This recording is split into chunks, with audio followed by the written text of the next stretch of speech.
M'dzina la Atate ndi la Mwana ndi la Mzimu Woyera. Amen.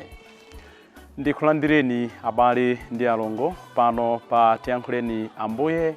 Lero ndi tsiku lachisanu la Mulungu wachitatu wa nyengo ya Pasaka. Ndipo lero tikupemphera limodzi kuchokera kuno ku St. Montfort Parish, Blantyre Archdiocese. Ambuye tsiku la lero akuti ine ndine chakudya chenicheni ndipo thupi langa ndiyo chakudya chopatsa moyo.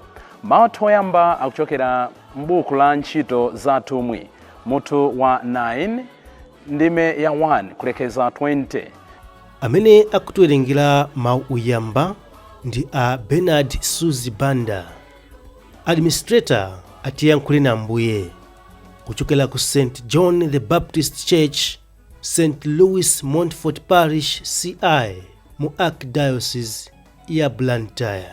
Ndipo mawu amuthenga wabwino ndi monga adalembera Yohane Oyera mutu wa 6 ndime ya 52 kulekeza 59.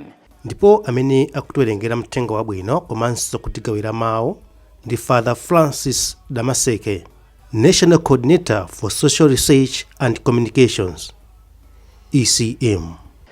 Tiyeni abale ndi alongo tisinkhesinkhe limodzi ndipo tibwerere kwa Mulungu wathu ouka kwa akufa. Mawu a malembo oyera. Mawu a m'buku la ntchito za atumwi mutu 9 ndime ya 1 mpaka 20. Saulo uja ankaopsezabe ophunzira a Ambuye nkumafuna kuwapha. Adapita kwa mkulu wa ansembe onse kukapempha makalata opita nawo ku nyumba za mapemphero za ku Damasiko. Ankafuna kuti ngati akapezeko ena otsata njira ya Ambuye, kaya ndi amuna kaya ndi akazi, akawamange nkubwera nawo ku Yerusalemu. Ali pa ulendo wakewo, adayandikira mzinda wa Damasiko uja. Mwadzidzidzi kuwala kochokera kumwamba kudanzinga. Adagwa pansi namva mawu akuti, Saulo, Saulo, ukundizunziranji ine? Iye adafunsa kuti, ndinu yani, Ambuye? Iwo adati, ndine Yesu amene ukundizunza. Koma dzuka kalowe mu mzindamo, ndipo akakuwuza chochita. Anthu amene anali naye pa ulendowo adayima atangoti chete. Mawuwo ankawamva, koma osaona munthu. Saulo adadzuka, koma pamene maso ake adaphenyuka sadathe kupenya kanthu. Tsono anzake aja adamgwira padzanja nalowa naye m'Damasiko. Ndipo adakhala masiku 3 osatha kupenya ndiponso osadya kapena kumwa kanthu. Tsono ku Damasikoku kunali wophunzira wina dzina lake Ananiya. Iyeyu adaona m'masomphenya Ambuye akumuyitana kuti, Ananiya. Iye adati, Ambuye. Ambuye adamuwuza kuti, nyamuka, upite ku msewu wa mmuzindamu umene amati njira yolunjika. Ndipo ku nyumba ya Yudasi ukafune munthu wina wa ku Tariso dzina lake Saulo. Panopa akupemphera, ndipo waona m'masomphenya munthu wina dzina lake Ananiya akulowa ndi kunsanjika manja kuti apenyenso. Atamva zimenezo, Ananiya adati, Ambuye, Anthu ambiri andiwuza za munthu ameneyu kuti adawachita zoyipa zambiri anthu anu a ku Yerusalemu. Ndipo wabwera kuno ndi ulamuliro wa akulu ansembe kuti adzamange onse otama dzina lanu mopemba. Koma Ambuye adamuwuza kuti, pita, pakuti iyeyu ndi mtumiki wanga amene ndidasankha kuti akalalike dzina langa anthu a mitundu ina, mafumu ndiponso Aisraeli. Ine ndidzamuonetsa zowawa zonse zimene adzayenera kumva chifukwa cha ine. Pamenepo Ananiya adanyamuka nakalowa m'nyumbamo.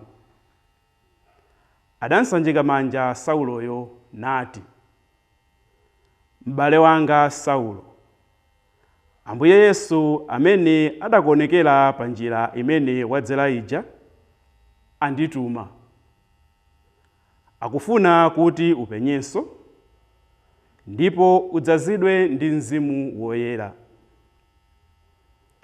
Pompo m'maso mwake mudachoka zinthu zonga mamba ansomba, ndipo adayambanso kupenya. Adayimirira nabatizidwa, ndipo atadya chakudya adapezanso mphamvu. Saulo adakhala masiku angapo limodzi ndi ophunzira a ku Damasiko. Ndipo posakhalitsa adayamba kulalika m'nyumba za mapemphero za Ayuda kuti Yesu ndi mwana wa Mulungu. Mawu a Ambuye. Tithokoze Mulungu. Ambuye akhale nanu. Mawu mu Uthenga Wabwino monga adalembera Yohane Oyera. Ulemu kwa inu Ambuye. Ayuda adayamba kukangana okhaokha ankati, munthu ameneyu angathe bwanji kutipatsa thupi lake kuti tidye? Yesu adati, ndithu ndikunenetsa kuti ngati simudya thupi la Mwana wa Munthu ndi kumwa magazi ake, simungakhale ndi moyo mwa inu. Aliyense odya thupi langa ndi kumwa magazi anga ali nawo moyo osatha, ndipo ine ndidzamuukitsa kwa akufa pa tsiku lomaliza. Pakuti thupi langa ndi chakudya chenicheni, ndipo magazi anga ndi chakumwa chenicheni. Aliyense odya thupi langa ndi kumwa magazi anga amakhala mwa ine, ndipo ine ndimakhala mwa iyeyo. Monga Atate amoyo adandituma, ndipo ine ndili moyo pokhala mwa iwo, momwemonso aliyense odya ine adzakhala ndi moyo pokhala mwa ine. Chakudya chimene chidatsika kuchokera kumwamba nchimenechi, nchosiyana ndi mana aja amene makolo anu ankadya koma adafa. Odya chakudya chimenechi adzakhala ndi moyo mpaka muyaya. Yesu atanena zimenezi pamene ankawaphunzitsa m'nyumba ya mapemphero ku Kafarnao. Mthenga wa Ambuye. Ulemu kwa inu Ambuye Yesu Kristu. Abale ndi alongo, tsiku la lero lachisanu, Ambuye Yesu akuti chakudya chenicheni ndine, chakumwa chenicheni ndine. Tikayang'ana masiku ano ambiri tili pa liwamba lofuna chakumwa, liwamba lofuna chakudya.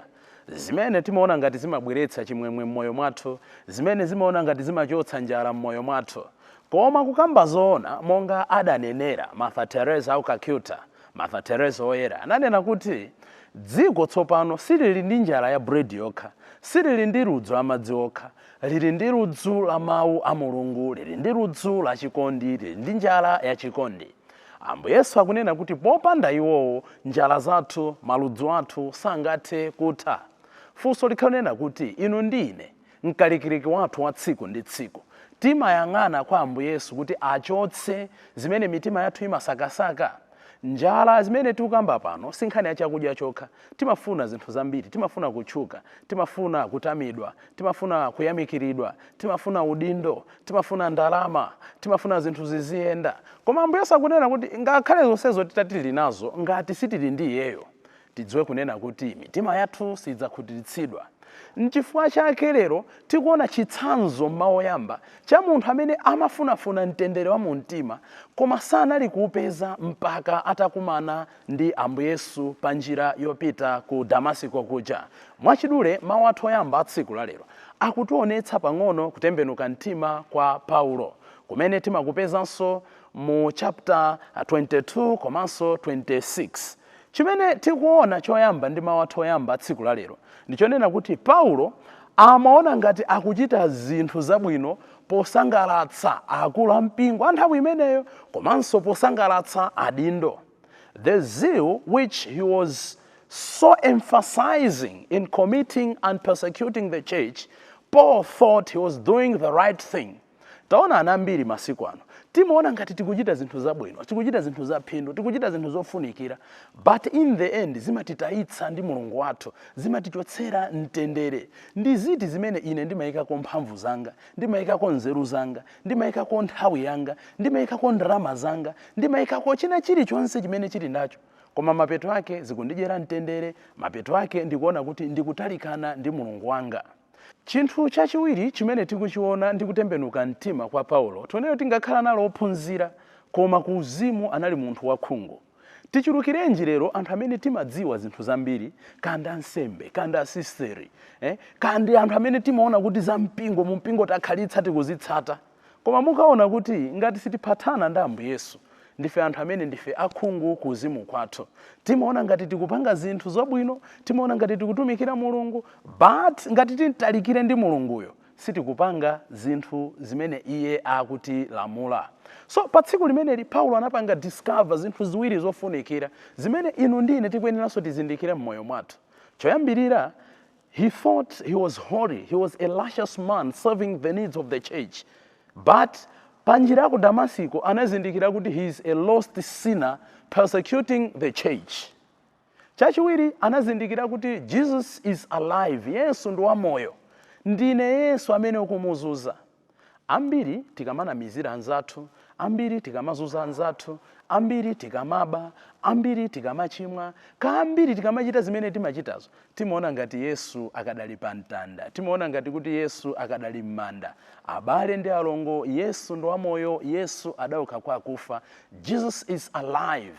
Lero titha kuzuza anzathu, lero titha kunamizira anzathu, lero titha kuchotsetsa ntchito anzathu, lero titha kuona kuti tafika pamwamba, koma believe you me, Jesus is alive. The moment akatipeze panjira ku Damasiko, akatifunsa kuti kodi ndine ukundisautsiranji. China chimene tikuona ndi mawu amene akuyankhula Anania, mngelo wa Ambuye atamuza Paulo kuti akafike ndi kukakumana ndi munthu wina dzina lake Anania. Ndiyonena kuti Anania akumutchula Paulo kuti brother, m'bale wanga Paulo. Ambiri anzathu akagwa, ambiri anzathu akafoka, timasasa, timanena kuti amata angatane, timanena kuti timadziwa, timakhala ngati kuti iwo ndi olephera kwambiri. Anania atamulandira Paulo akunena kuti m'bale wanga. Ndi phunziro limene Ambuye chauta akuyankhula nafe tsiku la lero. Anzathu akalephera, anzathu akagwa, anzathu zikaonekera, ndi abale athubi. Timazoona, wansembe wanu wagwa, sister wanu wagwa, nzathu wabanja wagwa, ndi abale athuwa tentaperekeze tiyende naye kuti azindikire chikondi cha Mulungu. Ndipo china chimene akutionetsa tsiku la lero ndichonena kuti tisamatekeseke ndi kuyang'ana kuti ndi anthu ochuluka bwanji amene akuntsatira Ambuye, kapena ndi anthu ochuluka bwanji akutembenuka mtima. Inde ndi zabwino ineyo ngati olalika kuti ndikalalika ndimafuna anthu ambiri abwerere kwa Ambuye, timafuna kuti tikayimba nyimbo kapena tikagwira ntchito zachifundo anthu ambiri atamande Mulungu. Koma believe you me, taonani Petro anali kulalikira ku Yerusalemu ndi kumatembenuza anthu ambiri mbiri, dzina la Ambuye litatamandika. Koma Anania was sent specifically kwa munthu mmodzi, Paulo. Koma munthu mmodziyo tamuonani pa Chingerezi tinganena kuti what a man. Anatembenuza munthu mtima mmodzi, koma mmodziyo anathandizira kuti anthu ambiri tilandire mthenga wabwino. Don't mind kuti pamene mukulalika ansembe anzanga, pamene mukuphunzitsa makolo, kapena pamene mukugwira ntchito zabwino, ndi anthu angati akuyamikira, kapena ndi anthu angati amene mukuafikira. ngakhale mudafikira munthu mmodzi ngakhale awiri amene ondofunikira amene ondokwanira pamaso pa Mulungu chifukwa kudzera mwa iwowo Mulungu atha kuchita zododometsa, Mulungu atha kuchita zodabwitsa. Potsirizira kutembenuka mtima kwa Paulo kumene kuli kutembenuka mtima kwathu komwe ife anthu amene timadya thupi ndi magazi a Ambuye Yesu chakudya chenicheni ndikonena kuti bulu amene Paulo anakwera pokazuza anthu anali bulu yemweyo amene Paulo anakwera pamene anali atatembenuka mtima. The angry bull which St. Paul was using became a docile bull. Bulu amene Paulo amagwiritsa ntchito pokachimwa pokazuza mpingo ndi bulu yemweyo amene Paulo anagwiritsa ntchito potembenuka mtima. Njira zimene, khama limene, chuma chimene, zonse zimene timagwiritsa ntchito pokachimwa, ma opportunities amene timakumana nawo pokachimwa, we can use the same things kuti tikumane ndi Mulungu. Ndi ndalama zomwezo titha kuchimwa, ndi ndalama zomwezo titha kuyanjana ndi Mulungu. Ndi pakamwa pathupo titha kutemberera Mulungu, titha kunyazitsa anzathu. Ndi pakamwa pomwepo titha kutamanda Mulungu ndi kukwera ena kwa Mulungu. Ndi galimoto yanu yomweyo mutha kupangitsa ena kuti aone ngati otembereredwa. Ndi galimoto yomweyo mutha kupangitsa ena kuti atamande Mulungu. Ndi chani chimene Mulungu adakupatsani, chimene mukuchigwiritsa ntchito molakwika, chimene tsiku la lero Mulungu afuna muchigwiritse ntchito moyenerera kuti ena ayanjane naye.